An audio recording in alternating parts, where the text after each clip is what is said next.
भगवान महावीर स्वामी तथा आचार्य गुरुवर पुष्पदन सागर जी महाराज जी को पावन नाम स्मरण के साथ आपसे संवाद।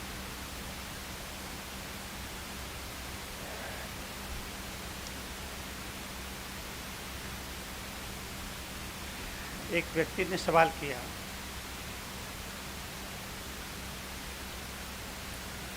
जीवन को सुंदर बनाना है, क्या करूं?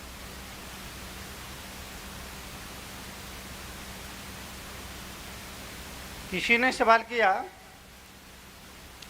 जीवन को सुंदर बनाना है, क्या करूं? बड़ा सुंदर सवाल, बड़ा प्यारा सवाल, बड़ा जीवंत सवाल, बड़ा सार्थक सवाल, बड़ा मार्मिक सवाल,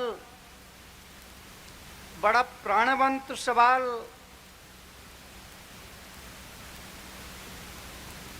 बड़ा हार्दिक सवाल।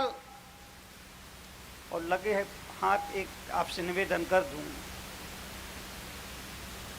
अगर कभी किसी संत के समीप जाकर के प्रश्न करने का मन करे तो बड़ा जीवंत प्रश्न करना। अगर किसी सदगुरु के पास जाकर के सवाल करने का मन करे तो बड़ा जीवंत सवाल करना, बड़ा प्राणवंत सवाल करना। प्रभु, मुझे क्रोध बहुत आता है, क्रोध पर काबू कैसे प्राप्त करूं? जीवंत सवाल करना और कहना कि मालिक प्रभु, मुझे लोभ बहुत दौड़ाता है, लोभ पर कैसे काबू पाऊं?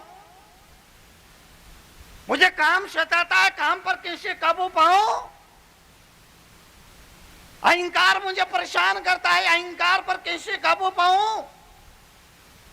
बहुत जीवंत प्रश्न करना, मुर्दा प्रश्न मत करना। अधिकतर लोग ज्ञानियों के पास जाकर के मुर्दा प्रश्न करते हैं। जिन प्रश्नों में प्राण ना हो वो मुर्दा प्रश्न है। एक भाई आके मुझसे पूछ रहे थे, मुनीषी 15 अगस्त कब आता है? मैंने कहा 26 जनवरी को। मुर्दा प्रश्न है। जिन प्रश्नों में अंतरात्मा ना हो, प्राण ना हो, हृदय ना हो, चेतना हो, वो मुर्दा प्रश्न है। अगर बस स्टैंड पर जाकर पूछो किसी से, भाई साहब वो 12 बजे वाली बस कितने बजे आएगी, तो सामने वाला कहेगा तुम्हारा दिमाग तो ठीक है, 12 बजे वाली गाड़ी 12 बजे ही आएगी। एक व्यक्ति ने सवाल किया, मुनि जी जिस पृथ्वी पर हम रहते हैं उसका नीचे क्या है? मैंने कहा नरक। बोले नरक के नीचे क्या है? मैंने कहा निगोद। बोले निगोद में कितनी जगह खाली पड़ी है? अब मेरे से रहा नहीं गया। मैंने कहा क्यों? वहां तेरे को कोई फ्लैट वगैरह बनाना है क्या? बोलिए, अगर ये जान लिया कि निगोद में कितनी जगह खाली है, इससे तुम्हारा कौन सा कसाय भाव कम हो जाएगा? इससे कौन सी मोह की माया कम हो जाएगी? इससे जीवन में कौन सा परिवर्तन आ जाएगा? कौन सा क्रांतिकारी परिवर्तन आ जाएगा? कुछ नहीं होगा। इसलिए निवेदन करो, जीवन का सार्थक प्रश्न करो। सवाल किया मुनि जी, जीवन को सुंदर बनाना है तो क्या करो? जीवन को सुंदर बनाना है, क्या करो?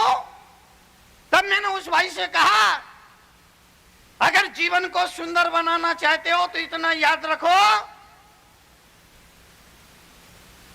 अपनी भूल को करो कबूल।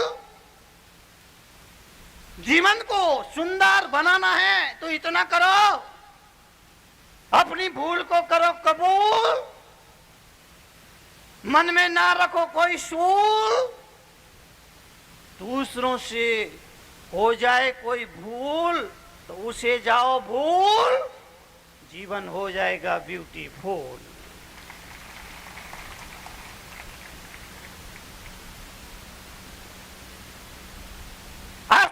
जीवन के लिए, जीवन के परिवर्तन के लिए, जीवन के परिवर्तन के लिए एक ही वक्तव्य याद रखना,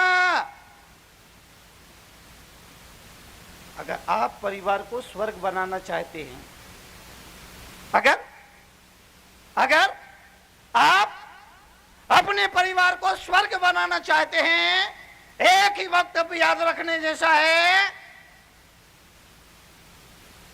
अपनी भूल को आदमी स्वीकार कर ले, अपनी गलती को आदमी स्वीकार कर ले, दूसरे की भूल को आदमी नजरअंदाज कर दे, तो परिवार स्वर्ग में तब्दील हो जाएगा।